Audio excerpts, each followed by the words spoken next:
Welcome, it's Indisputable. I'm your host, Rashad Richey, good to be with you. We got a lot on the agenda today. My contributor for today, breaking down news of the day, is Jackson White, co-founder and editor-in-chief of Politiscope, TYT Rebel HQ creator, remarkable guy.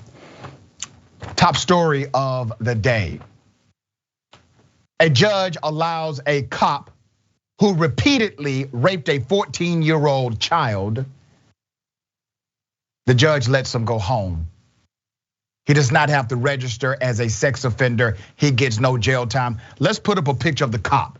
Now, I'm about to give you cause and effect of a cop, a judge, a DA who conspired against this 14-year-old child who everyone agrees is the victim. See that guy? After striking a plea deal with prosecutors, a one-time Tennessee sheriff's deputy who was accused of repeatedly raping a 14-year-old girl over a period of 20 months was served no time in prison and does not have to register as a sex offender. His name, put his picture up again. His name is Brian O. Beck. Deputy Beck is 47 years of age. He pleaded guilty to a single count of aggravated assault on Monday, according to court records filed in Shelby County Court. That plea deal was part of an arrangement between Beck and the prosecutors. A member of the Shelby County DA's office confirmed to Law and Crime publication. So you have the cop, right? Now you have the district attorney, you have the DA. Let's put up a picture of the DA. That's the person who's in charge of prosecuting crimes in Shelby County. That's your DA. Her name is Amy Werrick. Amy has a background of her own. A Harvard Law School project ranked Shelby County District Attorney Amy Werrick as the highest in Tennessee for prosecutorial misconduct in a study released not too long ago. Let's put a picture up again. That DA has been ranked by Harvard Law School as basically the most corrupt DA in the United States of America. That's the DA. That's the person in charge of the office who signed off on a deal to allow a child molester who's a former cop to see no jail time and receive absolutely no penalty and does not have to register as a sex offender. But the office did say he must complete 150 hours of community service. Who in the hell wants him doing community service around their community? It gets deeper. There's a judge in the case. The judge in the case suspended Beck's nominal 4-year prison sentence. He got 4 years in the plea deal. So the judge accepts the plea deal, suspends the 4-year sentence, and said the defendant would instead serve 3 years probation in the sentencing order. Now let me just remind you of something, because I'm about to expose this judge in a moment. Let's put up a picture of this monster who has pleaded guilty to being a monster and a black woman who registered to vote. The black woman is Pamela Moses. We have covered this on Indisputable. She was sentenced to 6 years in prison for, according to them, illegally registering to vote. We exposed on Indisputable that she had clearance to register from her probation office. The judge in that case said that she tricked her probation office into giving her clearance and sentenced her to 6 years in prison. Well, thankfully, this Black Lives Matter activist has now been released because new evidence in the case shows that officials engaged in misconduct against her. There's more. The order from this judge also requires Beck to serve 150 hours of community service, submit to random drug screening, and have no contact with the victim. That's what you get now if you are a cop who has deep connections to the prosecution and obviously the judiciary of your local area. You get to go home on a charge that could have given you 90 years in prison. Remember, there's a victim here who was 14 at the time of these rapes. The document says the defendant, this is what the judge is saying, the defendant is not likely to engage in a criminal course of conduct, at least to the satisfaction of the court, and that the ends of justice and the welfare of society do not require that the defendant shall presently suffer the penalty imposed by law, by incarceration. The judge is saying, I mean, this poor guy, he's not going to rape another 14-year-old girl repeatedly for 20 months. He won't do that again. And because I believe he will not do that, he gets to go home. Prosecutorial discretion got him the plea deal. Judicial discretion got him his home deal. Let's put up a picture of the judge. The plot thickens. He's a black man. He's just as responsible for this miscarriage of justice against a 14-year-old as the DA. He not only accepted this ridiculous deal, he then added a cherry on top to benefit the monster. Suspended the mere 4 years he actually pleaded guilty to and was willing to go to prison for. Suspended them. His name is Judge Lee Coffey. Judge Lee Coffey signed off on the document. Beck will also not have to register as a sex offender according to the order. The Shelby County Sheriff's Office relieved Beck of duty without pay in June 2018. That's according to a press release from the Shelby County DA's office at the time. The document further said that Beck, then 43, had been on the sheriff's force since 2004. Now let me remind everybody, police officers should be held to a higher standard of care, a higher standard of responsibility, not a lower. This is why people typically do not like the police. It's not because cops are corrupt, and many of them are. It's because when they are corrupt, the system bends to benefit them in ways it would never consider benefiting another citizen. The victim was 14 when the authorities alleged she was sexually assaulted for the first time. The age of consent is 18 in Tennessee. Beck's arrest came one day after a grand jury indicted him on 2 counts of rape by force or coercion and 2 counts of sexual battery by an authority figure. Beck would have been facing up to 90 years in prison had he been convicted of the 4 counts upon which he was initially indicted by the grand jury.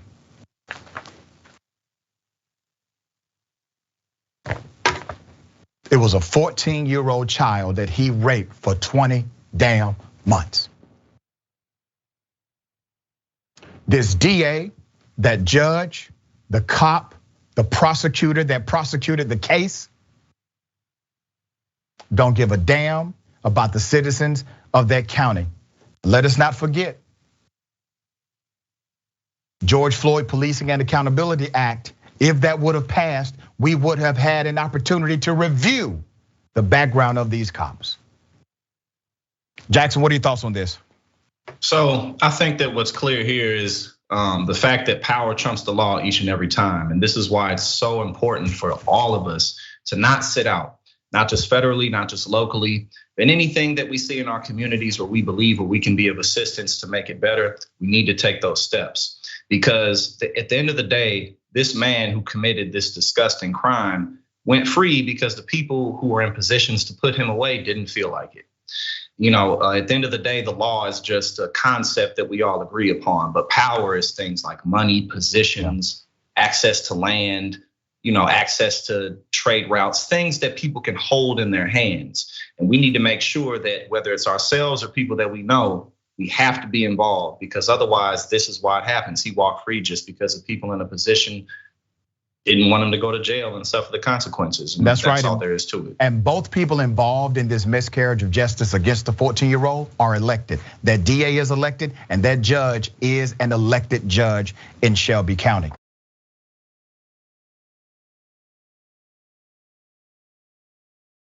There's a corrections director, basically the police.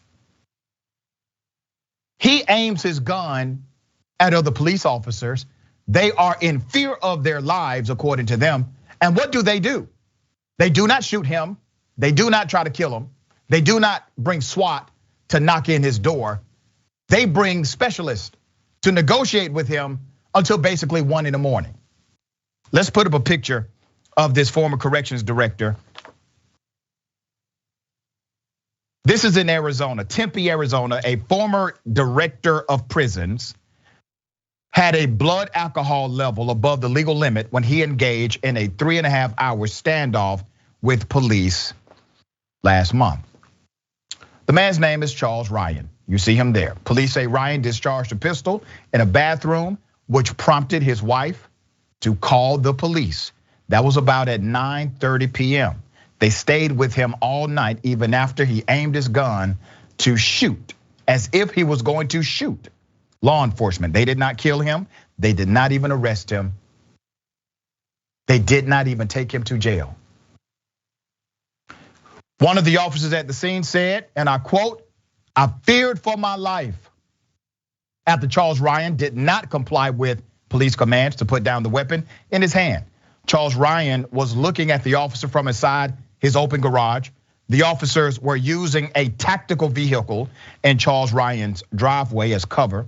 One of the officers fired a shotgun beanbag at Charles Ryan. The officer would later fire a second beanbag when Ryan again refused to comply, even though he was armed. There's more. Ryan had a blood alcohol level of 0.105, above the 0.08 legal standard for intoxication. Ryan's wife, Kathleen Ryan, told police Charles Ryan had consumed half a large bottle of tequila on the day of the standoff. The standoff ended peacefully at 1 a.m. It started at 9:30 p.m. January 7, Charles Ryan's wife and his 32-year-old daughter, who lives at the home, they were unharmed. Police confiscated 16 pistols and shotguns in the home. Maricopa County Attorney Alistair Adele is contemplating, considering whether to file the recommended charges of aggravated assault against a police officer and unlawful discharge of a firearm.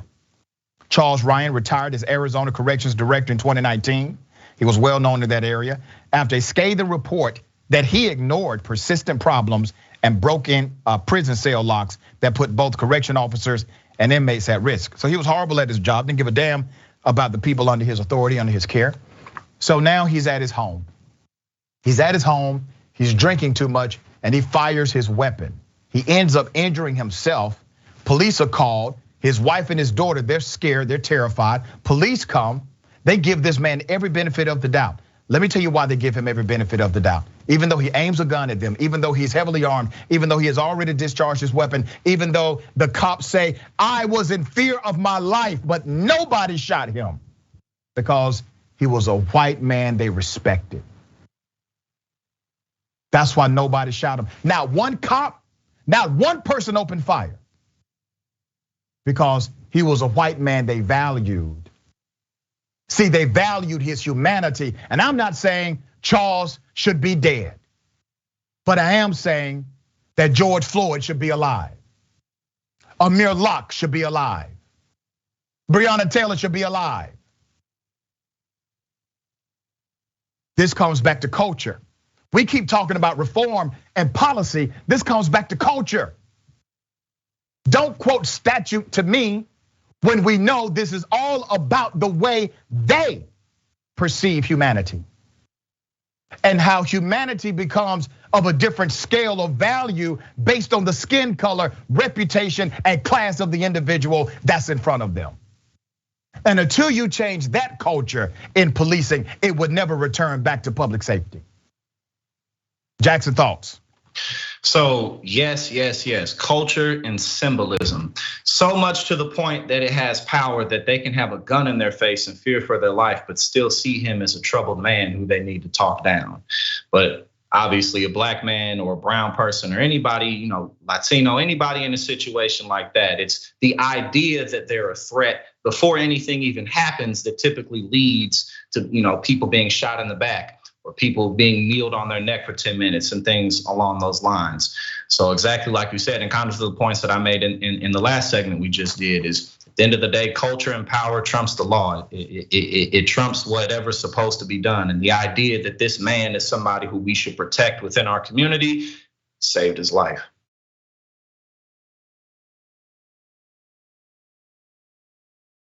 Vernon Jones was running for governor of Georgia, former Democrat turned Trump supporter, turned Republican, running for governor of Georgia. Donald Trump told him no, and so he did what Trump told him to do. Now he's running for Congress. He's at a debate, and he gets real Karen-like at this debate. Here it is.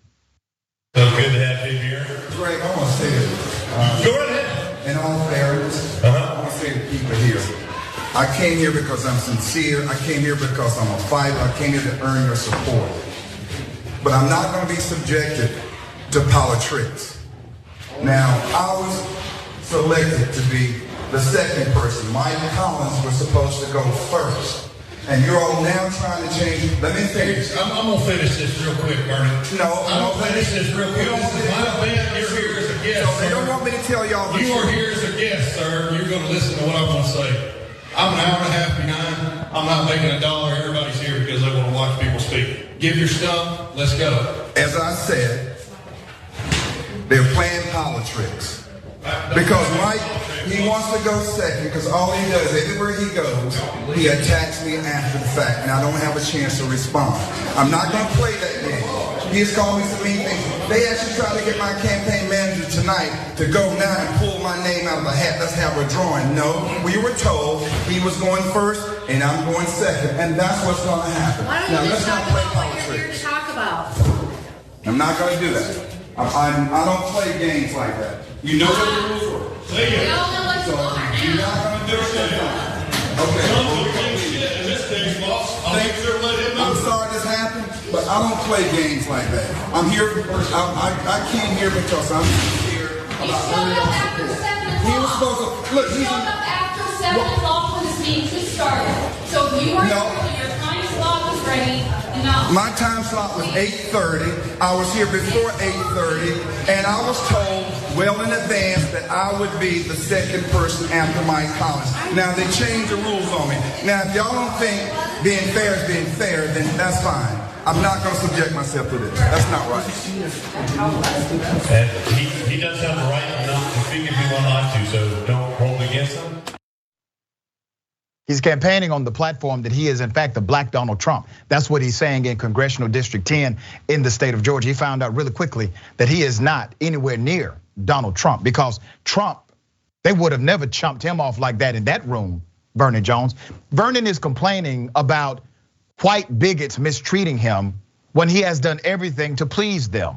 Wow.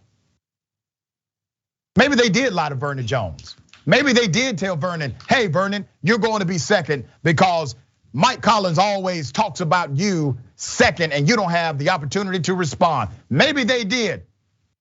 But Vernon, this is your crew. You chose them as your allies. These are the people that you support and supposedly support you. You're the Trump endorsed candidate for Congressional District 10. You thought that was going to get you some respect, didn't you? You thought you could go into those rural areas of individuals who subscribe to an ideology that's antithetical to the progress of black folk. And you thought because you walked in with that white man's credential connected to you that they would treat you fairly. You found out really quick, Vernon, that you were still the same black man as you were before that endorsement to them. Wake up, brother. Now, for full disclosure, I actually know Vernon Jones. At one point, I called him an associate. Him and I had a big argument on my radio show when he decided to betray the people that supported him, turn to a Trump supporter, and completely abandon everything that looked like common sense. He has not returned my call since. All right, Jackson? Yeah, so I think first of all, this is one of the weakest displays of manhood or masculinity, which is similar, very similar to Trump in that regard, that anybody could ever seen. Because first and foremost, he's sitting there, I was supposed to go, no. So then the woman even was saying, why don't you just talk about what you came here to talk about? And he still wouldn't do it. You know what I'm saying? So the whole time he had all the opportunity in the world to just make good out of the situation, which again, similar to Donald Trump, he wants to win for losing. He wants to win for nothing because he's a loser. Yeah, and listen, it's real simple, right? If the rules changed and you believe the rules are adversarial to you, note it, say it, and continue to make your case to the people that support you. You are there to talk about a platform, your position.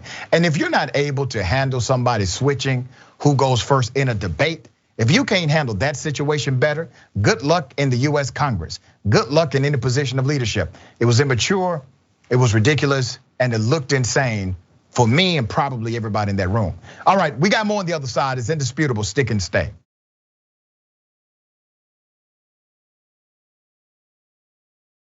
Welcome back. Okay, we got a lot of calls. I'm going back to radio. We got a lot of comments.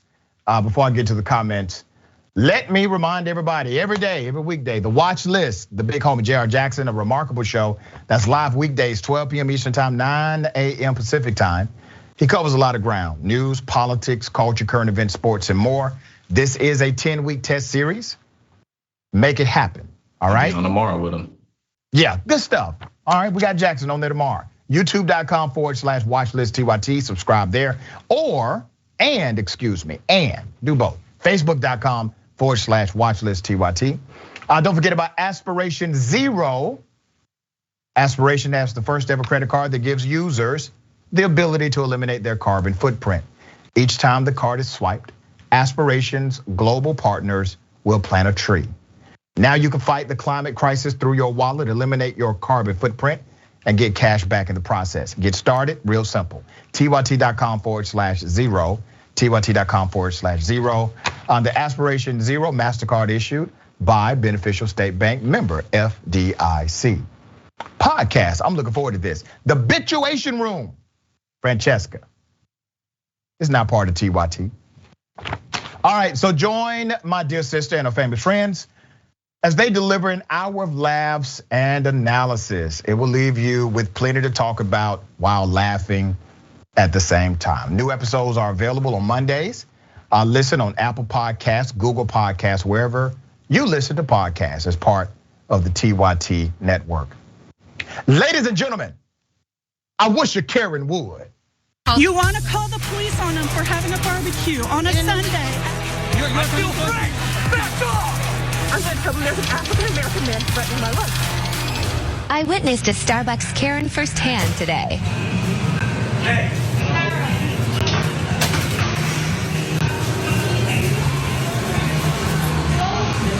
You seriously need to stop, dude. Let's go.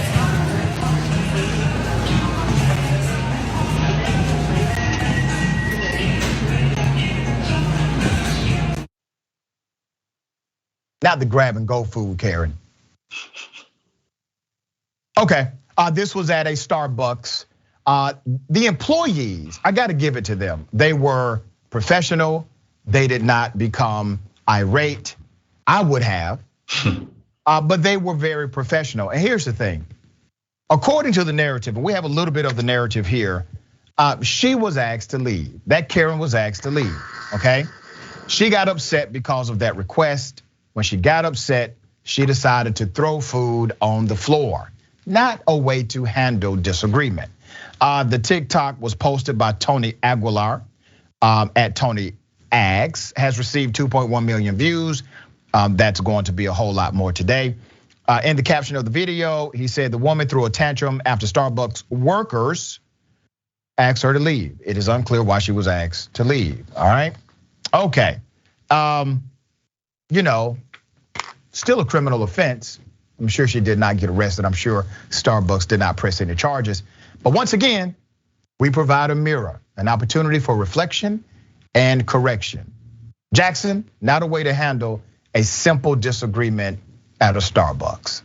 No, not at all. Very childish, immature, ridiculous. And the way she walked out, she was like, "I'm calling corporate as soon as I get into my Mini Cooper." Like she was, as soon as she step into her Beetle, she finna call corporate and she gonna be on hold and she gonna be even more mad. And then she just, and then she gonna go back to Starbucks the next day. Right, a different one now. I don't know, man. Starbucks can be addictive, brother.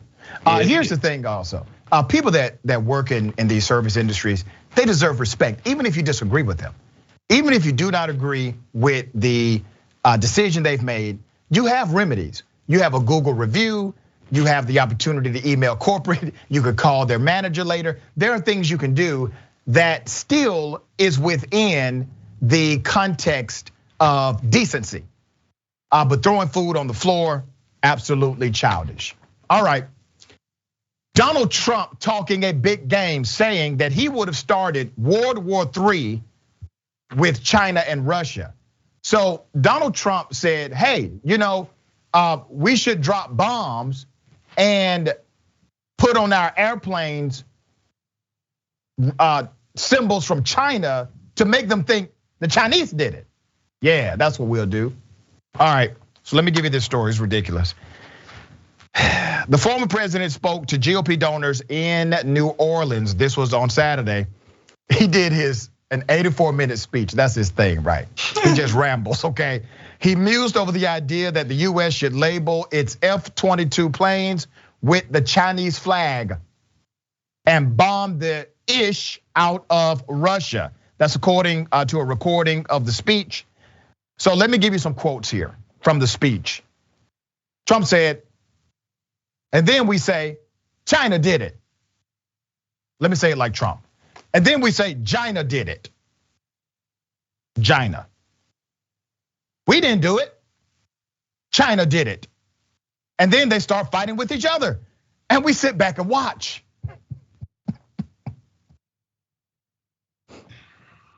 Oh Lord, there's more. I just cannot believe this clown was president for 4 years.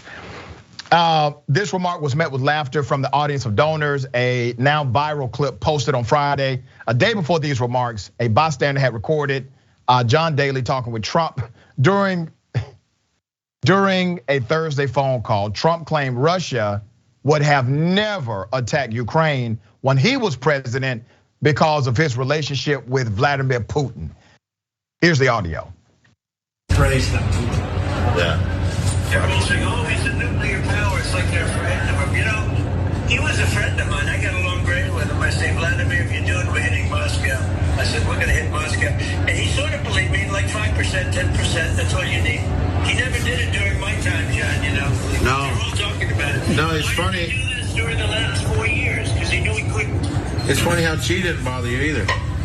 Yeah, no, she didn't bother me. I told him the same thing. That'll be next. Yeah. That's going to be next. Taiwan will be next. You won't have any computer chips. They'll blow them off the face of the earth. Yeah. As it relates to Russia, my grandmother would say, Trump won't bust the soft side of a grape. Now remember, it was Donald Trump who decided to lift sanctions from Russia, believed Vladimir Putin over his own intelligence agencies, was soft on Russia, completely, 100%. Same guy, all right? So after coming under fierce criticism for praising Putin as savvy and brilliant for the Russian leader's moves in Ukraine last month, he struck a tougher tone Saturday, claiming Putin never would have invaded the country if Trump was president of the United States. Every single military analyst says 100% untrue. The reason why Putin attacked when he attacked is because he was getting his military forces ready for the military conflict. There's always a sales pitch for a war. Vladimir Putin's sales pitch has been that if Ukraine becomes a NATO nation, it creates a Western barrier that leaves Russia vulnerable. He started that campaign during the Trump presidency. So he was already planning based on his selling of this war. He was already planning to invade. But he spent far more time talking about Trump, blaming President Biden than Putin. And often spoke in vague platitudes without specifying what he would have done differently. He said, I knew Putin very well. He would not have done it. He would have never done it, Trump said, without mentioning that as president, he held up military aid for Ukraine as he pushed the country to investigate Biden's son, Hunter. Yeah, remember that? Okay. Jackson? Yeah, I mean, the iron grip that Donald Trump has on the large bulk of the Republican voting base, I've seen enough to believe it's never going anywhere, even after he's dead and gone. This man, for him to have said this, period, publicly, is inappropriate and stupid and unhelpful. But then they'll say like, oh, well, he was just joking. Of course, he wasn't serious, which doesn't make it better. Again, something like this should never have been said, period. And then again, if Donald Trump's relationship with Putin and Xi Jinping or anybody was really so strong, then he would have influence over them now. Yep. He would be able to talk them out of things now. But the reality is that every time Donald Trump makes a public appearance, people who really run the show know what's up. Ain't nobody worried about Donald Trump. Well said. We got more on the other side. It's indisputable. Stick and stay.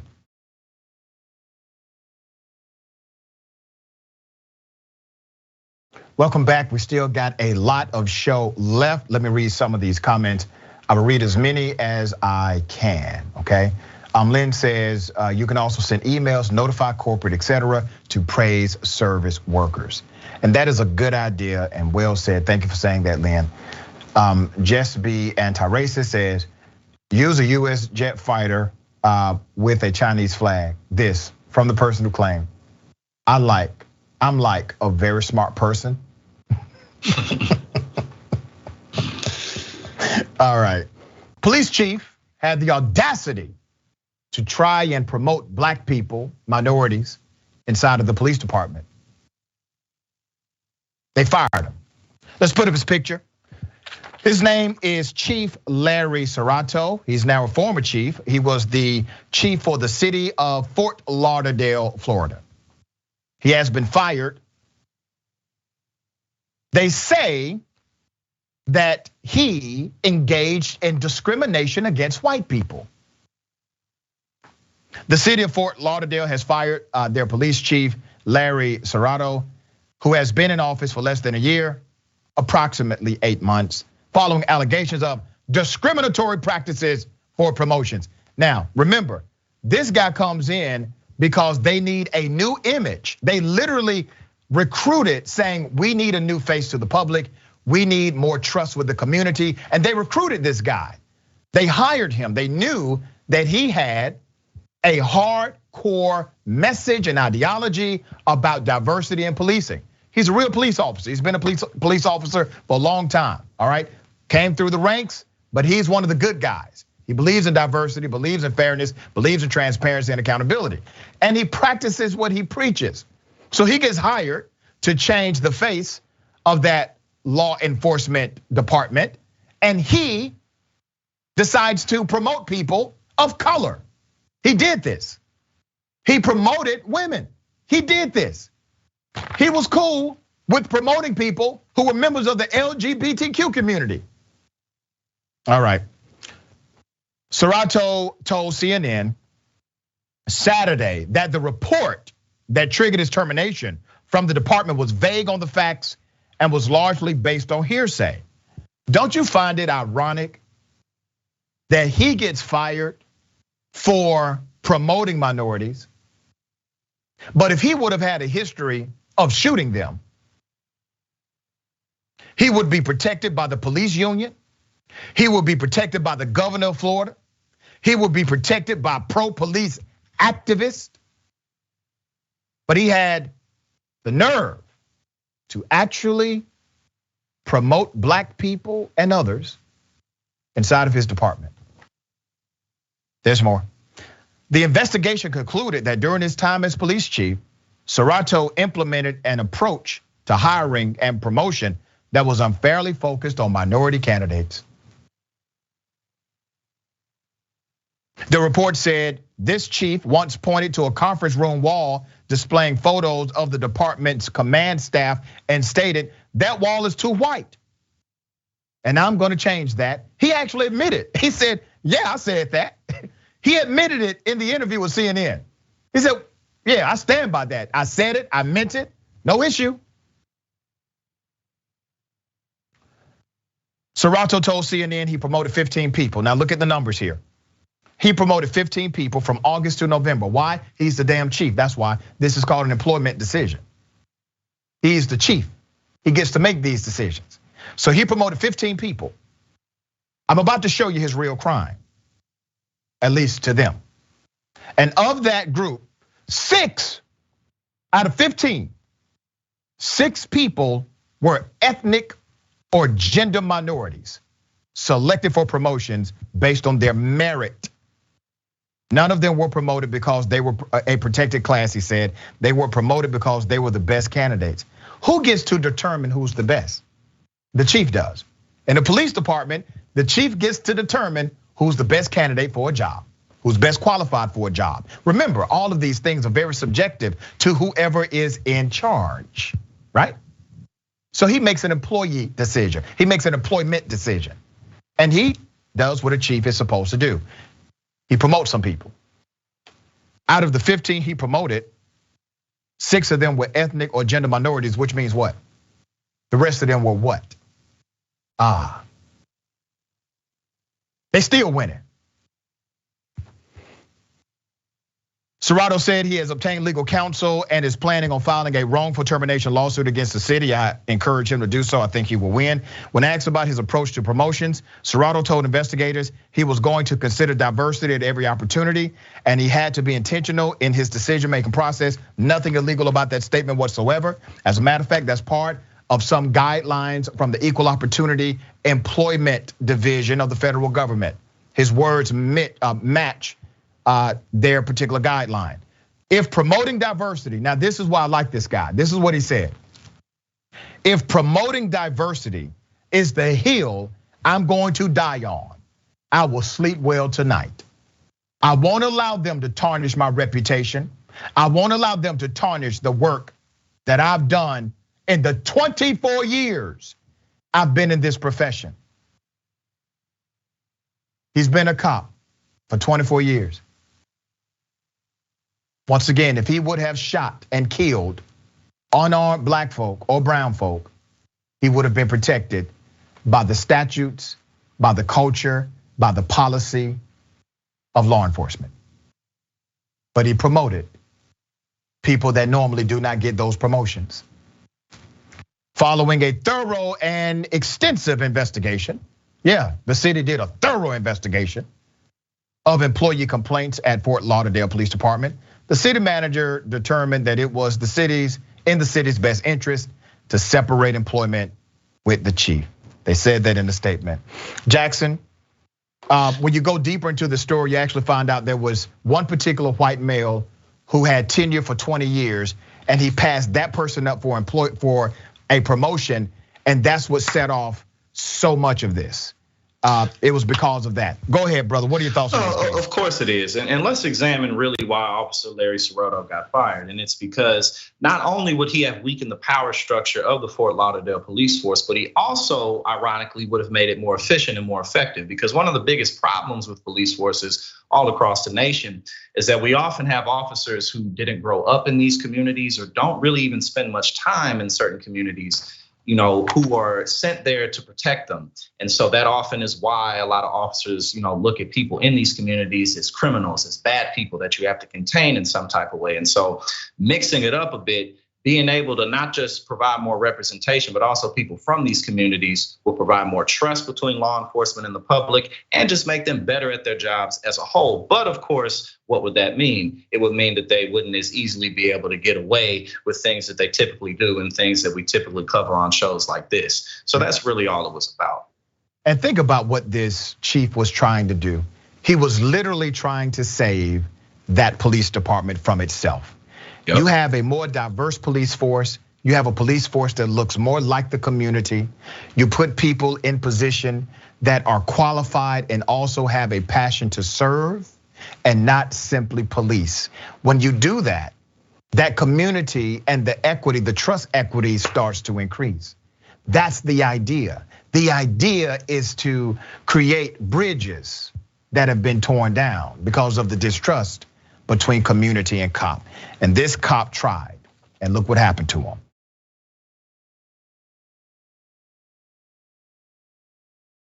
This is an update to the teacher who slapped the student. We covered this. Initially, the teacher was not arrested. That teacher has now been arrested. Let me go to the video to remind you of what happened.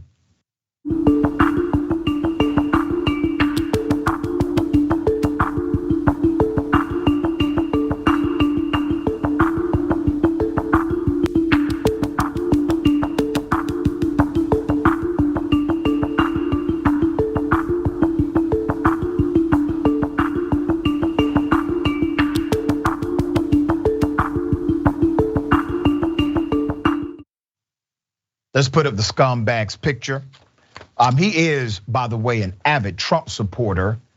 He was cited for having a bunch of pro-Trump stuff everywhere and teaching about conservatism in the classroom. The incident took place at Gemtown High School in Elkhart, Indiana. The student told a responding officer his head was throbbing as he also had a bloody nose and a bloody lip, according to court documents. The teacher that you see right there, let's keep his picture up.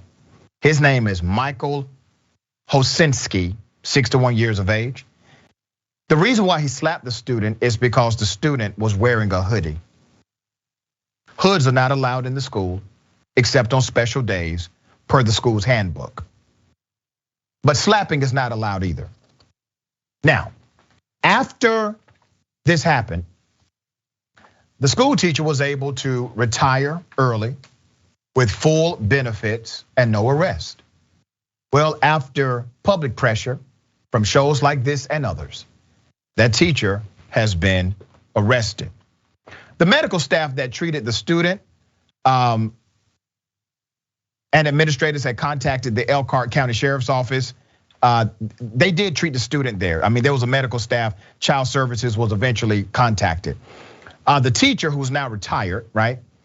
Indiana high school teacher, was arrested after the video showed him hitting a student during a confrontation over wearing a hoodie, a hooded sweatshirt on school grounds, was charged Friday with battery according to documents. A judge on Friday determined there was probable cause to charge Hosinski with causing moderate injury, a level 6 felony, the court document shows.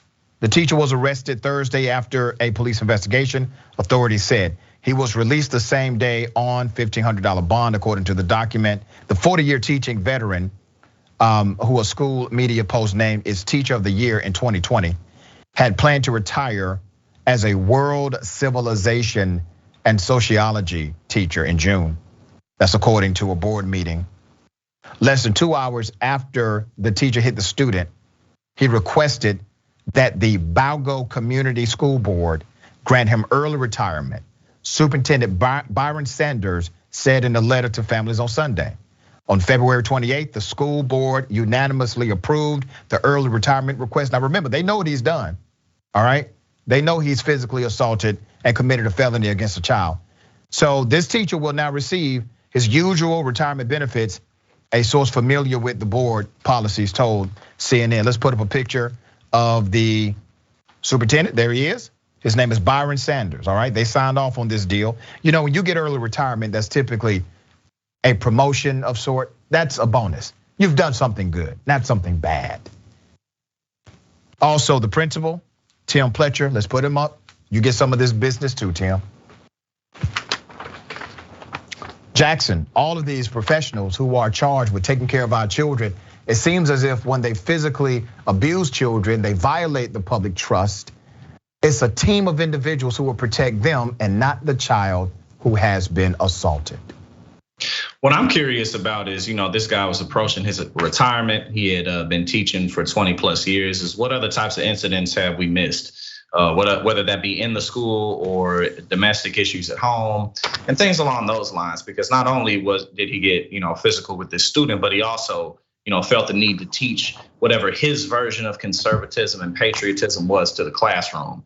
So I would be curious to see what all we're missing, because I'm sure that this isn't an isolated incident. Yep, absolutely. All right, I got a question for everybody. What in the red state hell? You can take a gun, shoot somebody in the face. It's not hard. Sometimes it might even be fun if they're a godless commie. Now, what they're trying to do is sneak the COVID vaccine in your salads. I hate math. Somebody say amen.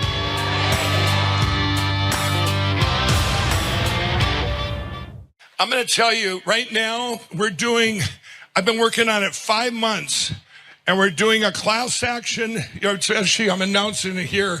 I announced it on my program. Y'all watch frankspeech.com. Keep watching.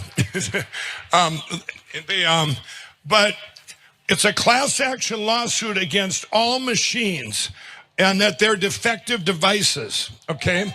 I have lawyers worked on this for 5 months. We're getting county commissioners, county clerks.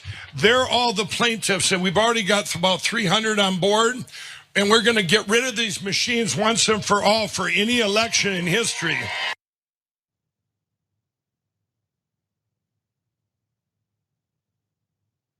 I think Mike Lindell is back smoking crack. Now, I'm not being hyperbolic. Mike Lindell used to be a prolific crack smoker. He admits to that. He used to smoke crack, okay?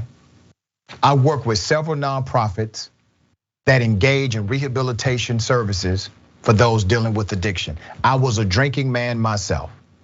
I think Mike Lindell has fallen off the wagon. Let me give you some background to my statement.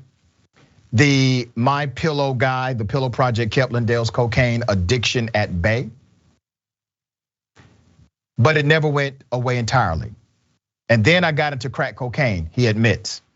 During this time, Lindell's marriage broke up, he lost his house, and he almost lost his business. In March 2008, Lindell said he was awake for at least 2 weeks doing crack. 2 weeks, smoking crack. He tells an incredible story about his dealer, Lee, who put the word out on the street that no one was to sell Lindell any more drugs until he got some sleep.